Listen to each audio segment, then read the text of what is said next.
నాపై మొరిగే కుక్కలను గొలుసుగట్టి ఎట్లా కట్టేయాలో బాగా తెలుసు అని పొంగులేటి శ్రీనివాస్ రెడ్డి గారు నా మీద స్టేట్మెంట్ ఇచ్చారు. ఈ క్రషర్ ఆయనకు సంబంధం లేకపోతే ఎందుకు నా మీద పొంగులేటి శ్రీనివాస్ రెడ్డి గారు ఆ రోజు మాట్లాడినారు?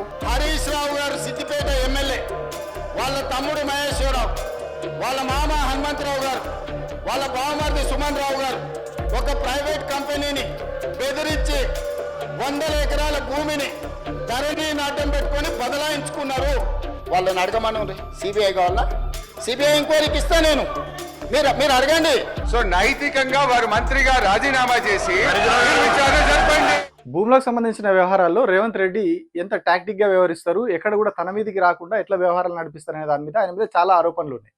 గతంలో భూ కబ్జా కేసులు కూడా ఆయన మీద అయినాయి.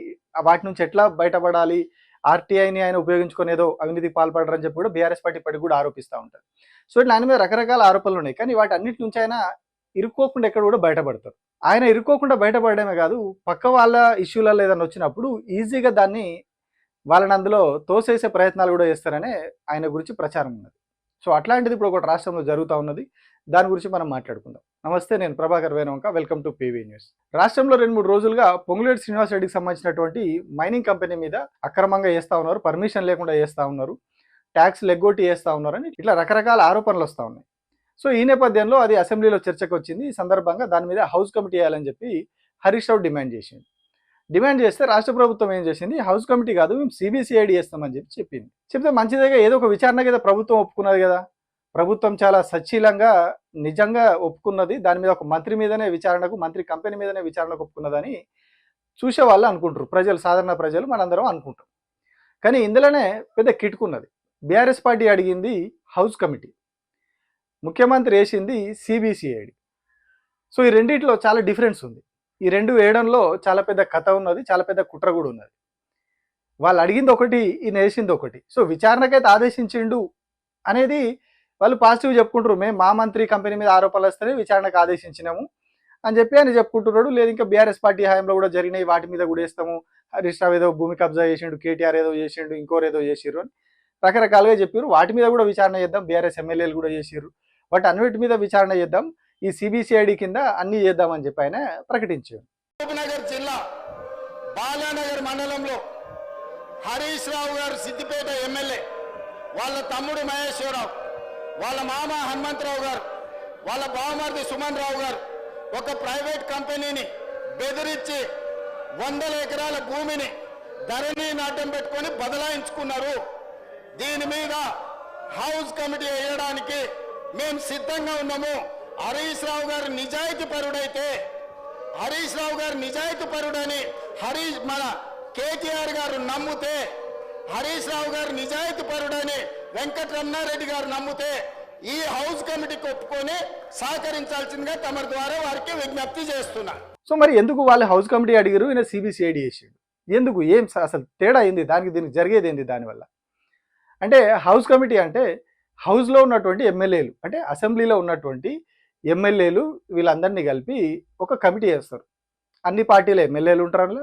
ఇట్లా అన్ని పార్టీల ఎమ్మెల్యేలతో కలిపి ఒక కమిటీ చేస్తే ఆ కమిటీ ఎక్కడైతే అవినీతి జరిగిందని చెప్తున్నారో అక్కడికి వెళ్ళి అక్కడ పర్యవేక్షణ చేసి దాన్ని అంతా కూడా పరిశీలించి అక్కడ నిజంగానే తప్పు జరిగిందా లేదా, అసలు ఏం జరిగింది, అక్కడ వాస్తవాలు ఏంటి, అదే సంఘటన అయినా సరే, భూ కబ్జా కావచ్చు, ఇంకొకటి కావచ్చు, ఏదైనా మంత్రి మీద అవినీతి ఆరోపణ కావచ్చు, ఇంకోటి, ఇట్లా రకరకాల అంశాల మీద వేస్తే అక్కడికి వెళ్ళి వాళ్ళు పరిశీలించి నిజ నిర్ధారణ చేసి వాట్ ఈజ్ వాట్ అనేది ఒక రిపోర్ట్ ఇస్తారు ప్రభుత్వానికి.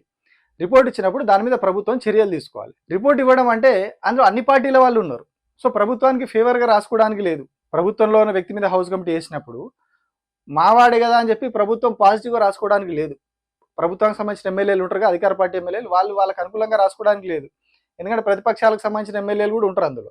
సో వీళ్ళ వర్షన్ కూడా అందులో ఉంటుంది. అప్పుడు ప్రభుత్వానికి అనుకూలంగా ఏం రాసుకోలేరు అలా. సో వాళ్ళ మనిషిని వాళ్ళు కాపాడుకోలేరు. అందులో ఏం లోపాలు జరిగినాయి అనేది వీళ్ళు విజిటింగ్కి వెళ్ళినప్పుడు, ఎంక్వైరీ జరిగే క్రమంలో ఆ ప్రతిపక్షంలో ఉన్నటువంటి ఎమ్మెల్యేలకు కూడా అన్ని విషయాలని కూడా తెలిసిపోయినప్పుడు ప్రభుత్వాన్ని ఇంకింత ఇరుకున పెట్టే అవకాశం దొరుకుతుంది, ప్రభుత్వం ఇబ్బందుల్లో పడుతుంది. సో ఇప్పుడు పొంగులేటి శ్రీనివాస్ రెడ్డి విషయంలో కూడా అదే అవుతుంది.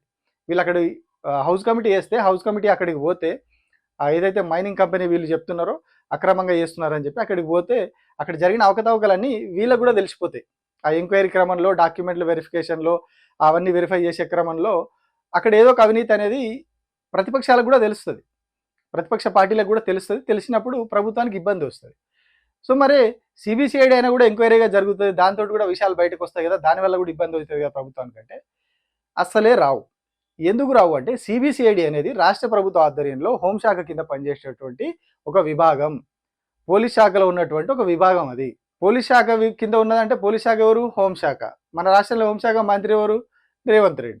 అంటే సిబిసిఐడి అనేది ముఖ్యమంత్రి రేవంత్ రెడ్డి కింద పనిచేసేటువంటి ఒక విభాగం. సో అప్పుడు ఏం చేస్తుంది అర్థం చేసుకోరు మీరే.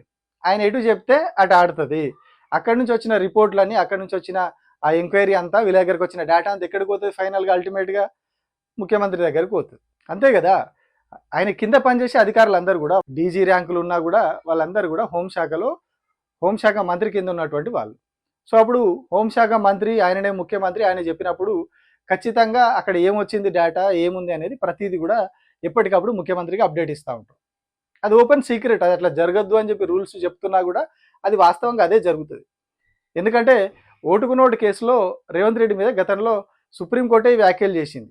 ఓటుకు నోటు కేసు సుప్రీంకోర్టులో విచారణ జరుగుతున్న సమయంలో దాని మీద ఒక అధికారుల బృందం దర్యాప్తు చేస్తూ ఉన్నది. ఆ దర్యాప్తు విషయంలో మీరు తలదూర్చొద్దు, ఆ దర్యాప్తు చేస్తున్నటువంటి అధికారులు హోంమంత్రికి డైరెక్ట్గా రిపోర్ట్ చేయొద్దు. అంటే వాళ్ళు ఇప్పుడు ఇక్కడ హోంమంత్రి ఎవరు? రేవంత్ రెడ్డికి డైరెక్ట్గా రిపోర్ట్ చేయొద్దు, ఎందుకంటే కీలక నిందితుడు ఆయననే. అందులో రేవంత్ రెడ్డి ఓటుకు నోటు కేసులో కీలక నిందితుడు. సో ఆయనకే మీరు డైరెక్ట్ రిపోర్ట్ చేయొద్దు, ఆయనకి ఎట్లాంటి అప్డేట్స్ ఇవ్వద్దు అని చెప్పి సుప్రీంకోర్టు చెప్పింది. కానీ వాస్తవంగా అట్లా ఉంటుందో మీరే ఆలోచించండి. రాష్ట్రంలో హోంశాఖ మంత్రి, ముఖ్యమంత్రి, ఆయన కింద పనిచేసే అధికారులు అధికారికంగా ఇవ్వకపోవచ్చు, అనధికారికంగా అయితే సమాచారం ఇస్తారు కదా. ఎక్కడైనా ఏ ప్రభుత్వం ఉన్నా, కేసీఆర్ ఉన్నా, బండి సంజయ్ ముఖ్యమంత్రి ఆయన ఉన్నా, ఇంకోరు ముఖ్యమంత్రి ఉన్నా, ఆయన కింద పనిచేసే అధికారులు ఖచ్చితంగా అనఫీషియల్గానైనా ఆయనకు సమాచారం ఇస్తారు. సో ఇక్కడ కూడా అదే అవుతుంది. సిబిసిఐడి చేస్తే ఏమవుతుంది? అన్ని సంబంధించి ఈయన ఏం చెప్పిండు? గంపగుత్తగా అన్ని పార్టీలకు సంబంధించిన బీఆర్ఎస్ పార్టీ ఎమ్మెల్యేలకు ఆయన ఏవైతే కొన్ని ఆరోపణలు చేసినో వాళ్ళందరికీ సంబంధించి ఎంక్వైరీలు చేస్తాను నేను. సో ఇప్పుడు ఏమవుతుంది? బీఆర్ఎస్ పార్టీలో ఉన్న వాళ్ళు, బీఆర్ఎస్ పార్టీ ఎమ్మెల్యేలు కేటీఆర్, హరీష్ రావు, ఇంకోరో వీళ్ళంటే గిట్టని వాళ్ళు ఉంటారు, కొందరు ప్రత్యర్థులు ఉంటారు. వాళ్ళు ఏం చేస్తారు? వీళ్ళకి సంబంధించిన ఏవో ఇదే అవినీతి జరిగిందని చెప్పి తీసుకొచ్చి ప్రభుత్వానికి ఒక లెటర్ ఇస్తారు. ఇచ్చినప్పుడు ఏం జరుగుతుంది? ఆ కేసుల్లో వేగం పెరుగుతుంది, ఆ కేసుల డేటా ముఖ్యమంత్రి దగ్గరకు వస్తుంది. సో మరి అదే పొంగులేటి శ్రీనివాస్ రెడ్డిది ఏమవుతుంది అంటే అది స్లో డౌన్ అయిపోతుంది, అది పక్కకు జరుగుతుంది. ఎందుకంటే ఆల్రెడీ ఈడీ రైట్స్ విషయంలోనే ఏం జరిగిందో చూసినాం మనం. ఆయన ఇంటి మీద 3 రోజులు ఈడీ రైట్స్ జరిగితే ఆ తర్వాత ఏం జరిగిందో ఎవరికి తెలియదు. అసలు ఈడీ ఏం చేసింది, ఏం పట్టుకపోయింది, ఏం జరిగింది ఎవరికి ఇప్పటి వరకు తెలియదు. సో అట్లా ఈ డేటా అంతా కూడా ముఖ్యమంత్రి దగ్గరకు పోయి, ఇప్పుడు వాస్తవానికి బీఆర్ఎస్ పార్టీ ఏమనుకున్నది? పొంగులేటి శ్రీనివాస్ రెడ్డి మా చేతికి జీకుతాడు, అవినీతి అంతా కూడా చిట్టా మా చేతికి వస్తుంది బీఆర్ఎస్ పార్టీ అనుకున్నది హౌస్ కమిటీ వేస్తే. కానీ రేవంత్ రెడ్డి ఏం చేసిండు? హౌస్ కమిటీ వేయకుండా రివర్స్లో ప్రతిపక్షాలకు సంబంధించిన డేటా అంతా కూడా తన చేతుల్లోకి వచ్చేలాగా సిబిసిఐడికి ఆదేశించాడు. అంటే ఆయన టాలెంట్, ఆయన ఎట్లా చేస్తాడు, ఇష్యూలన్నీ ఎట్లా సెటిల్ చేసుకొస్తాడో అర్థం చేసుకోండి. విచారణకు ఆదేశించినవనే పేరు చెప్పుకుంటున్నారు, కానీ ఏం చేస్తున్నారు? జరగాల్సిన పొంగులేటి శ్రీనివాస్ రెడ్డి మీద కాకుండా ప్రతిపక్షాలకు సంబంధించిన వాళ్ళ మీద ఎంక్వైరీ జరిగి ఎవరు తప్పు చేసినా శిక్షించాలి. కానీ ఇక్కడ మంత్రి ప్రొటెక్ట్ అవుతాడు. మంత్రి జోలికి రాకుండా, మంత్రికి సంబంధించిన డేటా బయటికి పోకుండా, ప్రతిపక్షాల చేతికి పోకుండా, ప్రతిపక్షాలకు సంబంధించినటువంటి డేటా ముఖ్యమంత్రి దగ్గరకు వస్తుంది. ఎట్లా వస్తుంది అంటే ఆయన హోంశాఖ మంత్రి, హోంశాఖలో ఉన్నటువంటి సిబిసిఐడిని దాని మీద ఇన్వెస్టిగేషన్ చేస్తారు. ఆయనకి అడుగుతాడు, మీరు సిబిసిఐడి వద్దు, అది నా కిందనే ఉందని మీరు ఏదన్నా అనుకుంటే దాన్ని సిబిఐకి ఇద్దాము, మీరు చెప్పండి అని అడుగుతాడు. ఈ రోజు హౌస్ కమిటీ బదులు డైరెక్ట్ విచారణకి ఇచ్చినాం. ఈ రోజు నిజంగానే ఒకవేళ సిబిసిఐడి మా ఆధ్వర్యంలో ఉంది, ఇందులో న్యాయం జరుగుద్దా జరగదా అని వాళ్ళకి అనుమానం ఉంటే వాళ్ళని అడగమని సిబిఐ కావాలా? సిబిఐ ఎంక్వైరీకి ఇస్తా నేను, మీరు అడగండి. సిబిఐకి ఇస్తే ఏమున్నది? ఈడీ రైట్స్ దిక్కులేదు పొంగులేటి శ్రీనివాస్ రెడ్డి మీద, ఇంకా సిబిఐకి ఇస్తే ఏమొస్తుంది? రైట్స్ జరిగినా ఏం జరిగిందో ఇప్పటివరకు బయటికి రాలేదు, ఇందాకనే చెప్పుకున్నాం మనం. సో సిబిఐకి ఇచ్చినా అదే కథ అవుతుంది. అంటే ఎంత తెలివిగా ముఖ్యమంత్రి వ్యవహరిస్తారో అర్థం చేసుకోండి. తన వాళ్ళని ప్రొటెక్ట్ చేసుకొని బయట నుంచి ఏదైతే ఆరోపించిర్రో వాళ్ళనే ఇరికిచ్చిండు ఆయన. ఇప్పుడు బీఆర్ఎస్ పార్టీ వాళ్ళనే ఇరికిచ్చే ప్రయత్నం చేశాడు.